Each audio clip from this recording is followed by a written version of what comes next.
तो क्या राहुल गांधी नहीं, कोई और नहीं बल्कि अखिलेश यादव बनने जा रहे हैं पीएम, या फिर बन सकते हैं पीएम?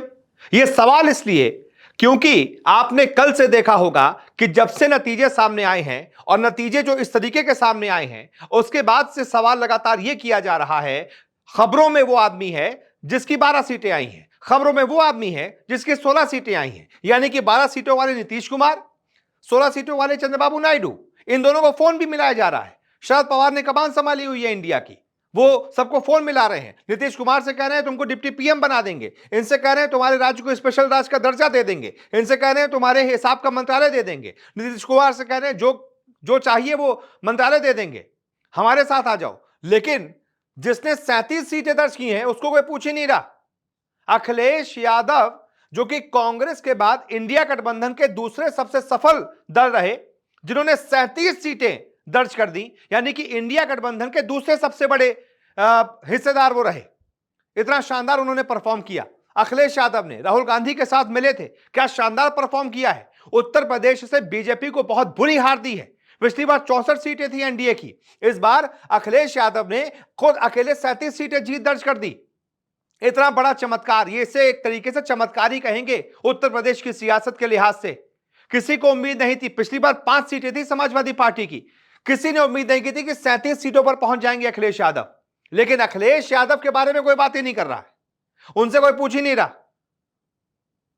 अब मैं आपको बताता हूं अखिलेश कैसे खेल कर सकते हैं। किसी को भी बुरा लगेगा, अखिलेश यादव हैं तो इंसान ही, इतना अच्छा परफॉर्म किया है उन्होंने, तो वो कैसे खेल बिगाड़ सकते हैं और कैसे खुद को पीएम के तौर पर प्रोजेक्ट कर सकते हैं, यह मैं आपको समझाता हूं। देखिए, अभी जो कुल नतीजे सामने आए हैं, 543 सीटें हैं। इसमें से भारतीय जनता पार्टी को मिली 240 सीटें और कुल मिलाकर एनडीए को मिली हैं 294 सीटें। जिस एनडीए में हम यह भी मानकर चल रहे हैं कि जेडीयू की 12 और टीडीपी की 16 भी हैं। ठीक है, अब भारतीय जनता पार्टी के बाद जो दूसरी सबसे सफल पार्टी है वो रही कांग्रेस, 99 सीटें, 99। और कांग्रेस के बाद ओवरऑल जो तीसरी सबसे सफल पार्टी रही वो रही समाजवादी पार्टी, 37 सीटें। समाजवादी पार्टी के बाद ऑल इंडिया तृणमूल कांग्रेस, कहां 37 कहां 29, 8 सीटें ज्यादा हैं समाजवादी पार्टी की। ममता बनर्जी की आई हैं 29 सीटें, और यह भी इंडिया गठबंधन का हिस्सा है। इन्होंने पहले कह दिया था बाहर से भी मैं समर्थन दे दूंगी, कोई दिक्कत नहीं है। ठीक है, डीएमके यह भी इंडिया गठबंधन के साथ ही है, इनकी 22 सीटें हैं। लेकिन टीडीपी की 16, जेडीयू की 12, यह हो गई 28 सीटें। ये भारतीय जनता पार्टी के साथ मिलकर एनडीए में अगर रहते हैं, कुछ पलटी नहीं मारते हैं, कुछ खेल नहीं करते हैं, तो फिर एनडीए की सरकार है तय, कोई दिक्कत नहीं, उस पर कोई खतरा नहीं है। लेकिन इन केस जेडीयू की 12 और टीडीपी ये दोनों शरद पवार की बात मान जाते हैं, तो खेल कैसे हो सकता है ये देखिए। अब इंडिया गठबंधन की कुल सीटों पर आ जाते हैं। बहुमत है 272 और अभी ये सारा जो आंकड़ा मिला रहे हैं वो है 266। ये बड़े बड़े लोग हैं। अगर बाकी के जो 15 से 16 जो निर्दलीय जीते हैं, कोई सिंगल जीते हैं, वो जब देखेंगे कि सरकार बन रही है, इनको सिर्फ 6 सीटें चाहिए होंगी, तो फिर वो भी आ जाएंगे साथ में, यानी वो कोई दिक्कत नहीं है। लेकिन ये 266 तभी हो सकता है जब टीडीपी और जेडीयू दोनों प्लस प्लस, ये देख रहे हैं, ये भी एनडीए के साथ हैं, लेकिन मैंने यहां पे प्लस करके इसे लिखा है। ये 4 बड़े दल हैं इंडिया गठबंधन के, इनके कुल मिलाकर सीटें हैं 266। कैसे? कांग्रेस की 99 और उसके बाद समाजवादी पार्टी दूसरी सबसे बड़ी पार्टी है, 37 सीटें हैं। फिर तृणमूल कांग्रेस 29 सीटें और फिर डीएमके 22 सीटें। बाकी छोटी छोटी सीटें हैं, किसी के पास 7 आई हैं, किसी के पास 4 आई हैं, आम आदमी पार्टी के पास 3 आई हैं। ऐसे करते हुए इनका आंकड़ा, वैसे तो इंडिया का आंकड़ा कुल मिलाकर 234 पहुंचा है, इंडिया गठबंधन का 234 है, लेकिन यहां 266 में कैसे दिखा रहा हूं, क्योंकि इनसे बात चल रही है, जेडीयू से बात चल रही है, टीडीपी से बात हो गई है। अगर ये लोग इधर आ जाते हैं तो ये देखिए खेल, 12 सीटें जेडीयू की ये प्लस हो गई, टीडीपी की 16 सीटें ये प्लस हो गई, और फिर जगनमोहन रेड्डी वाली 4 सीटें वो भी आ जाएंगे, फिर उनको कोई दिक्कत नहीं है, क्योंकि जगनमोहन रेड्डी आंध्र प्रदेश में इनके साथ खेल ये हुआ, ये चाहते थे एनडीए के साथ जाना, लेकिन बात बन नहीं पाई। पीएम मोदी ने कह दिया हमको चंद्रबाबू नायडू चाहिए, हम उनके साथ लड़ेंगे, उनके साथ लड़े भी। चंद्रबाबू नायडू को अच्छा रिस्पांस मिला भी और आंध्र प्रदेश का जो विधानसभा चुनाव हुआ है उसमें चंद्रबाबू नायडू और एनडीए की सरकार बन गई।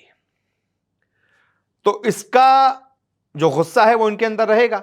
जब ये सारी चीजें बनती दिखेंगी तो ये भी अपने 4 सांसदों के साथ लेके पहुंच जाएंगे कि भाई लो, हम तुमको समर्थन देते हैं, तुम्हारे साथ हो गए, सरकार बनाओ। तो जब इतने सारे मिल जाएंगे तभी 266 हो जाएंगे। फिर बाकी के जो कम से कम 15 से 20 और है ना, वो भी आ जाएंगे। फिर आराम से ये 286 290 तक पहुंच सकते हैं, यानी कि बहुत आराम से बहुमत का आंकड़ा भी छू सकते हैं, उससे आगे भी बढ़ सकते हैं।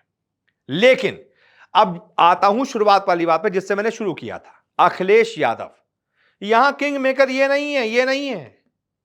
इनकी 16 सीटें भाई साहब की, इनकी 4 सीटें, इनकी 12 हैं। तो 12 सीटें लेकर किंग मेकर हुआ, या जिसकी 37 सीटें हैं वो बड़ा हुआ? जाहिर सी बात है, जिसकी 37 सीटें हैं वो बड़ा हुआ। अगर आप उससे पूछेंगे नहीं, उसने अगर खेल कर दिया आपके साथ उल्टा, तो डिप्टी पीएम कौन नहीं बनना चाहता, बल्कि पीएम कौन नहीं बनना चाहता? अगर अखिलेश यादव नाराज हो गए ये देखते हुए कि यार जिसकी 12 सीटें आई हैं नीतीश कुमार, उसको इतना पूछ रहे हो, फोन कर रहे हो, कह रहे हो डिप्टी पीएम बन जाओ, सिर्फ 12 सीटों के लिए। टीडीपी को फोन कर रहे हो, स्पेशल राज्य का दर्जा दे देंगे आंध्र प्रदेश को 16 सीटों के लिए। और मैंने जो 37 सीटें ली हैं उसका क्या? मैंने 37 सीटें ली हैं, मुझसे भी तो पूछो भाई। 12 सीट वाले को बना दोगे उप प्रधानमंत्री, मैं क्या करूंगा? अगर अखिलेश यादव ने यह बोल दिया इंडिया गठबंधन से, क्या करेगा इंडिया गठबंधन? अगर अखिलेश यादव ने यह कह दिया मैं 37 सीटें लेकर जा रहा हूं इन लोग के साथ, वो बढ़िया बढ़िया मंत्रालय देंगे, कोई दिक्कत नहीं है। उधर नीतीश कुमार भी तो पलटी मारते रहते हैं, मेरे ऊपर टैग लग जाएगा, क्या दिक्कत है, मुझे बढ़िया मंत्रालय मिलेगा। अब ये इंडिया गठबंधन नहीं सह पाएगा, क्योंकि उसको किसी भी कीमत पर यह चाहिए, अखिलेश यादव चाहिए ही चाहिए। इनके बिना सरकार नहीं बन पाएगी। इनके 12 नहीं मिले कोई दिक्कत नहीं है, इनके 12 अगर नहीं मिले कोई दिक्कत नहीं, तब भी ये आंकड़ा ये लोग किसी तरीके से पहुंचा लेंगे 272 तक। भाई इसमें से 12 माइनस कर दो जेडीयू के, टीडीपी को तोड़ लो, जेडीयू के माइनस कर दो, 12 माइनस कर दो, कितने होगा? 254, 18 चाहिए होंगे, हो जाएंगे। लेकिन अगर 37 सीधा सीधा इसमें से माइनस कर दोगे, बचेगा क्या? ठन ठन गोपाल। फिर तो सपने में भी सरकार नहीं बन पाएगी इंडिया सरकार की, इंडिया गठबंधन की। तो यह खेल है। अब अखिलेश यादव कैसे खेल कर सकते हैं? उनको पता है कि कांग्रेस के बाद सबसे बड़ा दल वही है इस गठबंधन के। तो ये कह सकते हैं कि राहुल भाई आप प्रधानमंत्री बन जाओ, मैं उप प्रधानमंत्री बनूंगा तभी तुम्हारे साथ रहूंगा, नहीं तो नहीं रहूंगा। या फिर अगर आपको सरकार बनानी है मुझे प्रधानमंत्री बनाओ, नहीं तो मैं जा रहा हूं। आप तो कांग्रेस है, आपके इतने सारे सांसद आ चुके हैं, बढ़िया बढ़िया आप मंत्रालय ले लो, मुझे पीएम बनाओ। अब ये पीएम कैसे बन सकते हैं? देवगौड़ा की पार्टी 46 सांसदों के साथ, 46 सांसद थे देवगौड़ा की पार्टी के, पीएम बन गए ना। राजनीति में यही होता है, खेल करना होता है सही समय पर, कौन किसके लिए कितना जरूरी है यह समझना होता है। अखिलेश अगर यह समझ जाएं कि मैं यहां पर खेल कर सकता हूं, मेरी पार्टी दूसरी सबसे बड़ी पार्टी है, मेरे ही भरोसे इनकी सरकार है, अगर अखिलेश चले गए सरकार खत्म, सरकार बनाने का सपना भी खत्म, इंडिया सरकार बना ही नहीं पाएगी बिना अखिलेश यादव के। तो अखिलेश यादव ये दांव खेल सकते हैं कि भाई मेरी 37 सीटें हैं, मुझे पीएम बनाओ। और वैसे भी अखिलेश यादव के पिताजी का सपना था एक पीएम बनने का, लालू यादव की वजह से रह गया था, बनते बनते रह गए थे मुलायम सिंह यादव प्रधानमंत्री। लेकिन हो सकता है कि बेटा ये भांप ले और अपने पिता का सपना पूरा कर दे, क्योंकि टेक्निकली आप लोग कह रहे हैं, जितने भी लोग हैं एक्सपर्ट हैं वो कह रहे हैं वो deputy PM, Nitish deputy PM, Naidu deputy PM. क्यों भाई? 16 और 12 सीटों के साथ अगर वो डिप्टी पीएम बन सकते हैं तो फिर तो ये पीएम बनना डिजर्व करते हैं, फिर तो इनकी 37 सीटें हैं। ये तो ये भी कहेंगे कि मेरी तिगुना सीटें हैं भाई, मुझसे तो पूछो कि मैं राजी हूं उनके साथ कि नहीं। मैं लाया हूं मेहनत करके 37 सीटें, मैंने किया है चमत्कार, और पूछ रहे हो किससे? जिसकी एक तरीके से हुई है हार। तो इसलिए यह नहीं चलेगा, मुझे पीएम बनाओ तभी सरकार में रहूंगा, नहीं तो जा रहा हूं, टाटा बाय बाय। ऐसा अगर अखिलेश यादव ने कर दिया तो खेल हो सकता है, इंडिया की सरकार बन सकती है और अखिलेश पीएम तक बन सकते हैं। नहीं पीएम तो डिप्टी पीएम तो कहीं नहीं गया, अखिलेश डिप्टी पीएम बन सकते हैं। यह भी बहुत बड़ी बात होगी। देखते हैं आगे क्या होता है। फिलहाल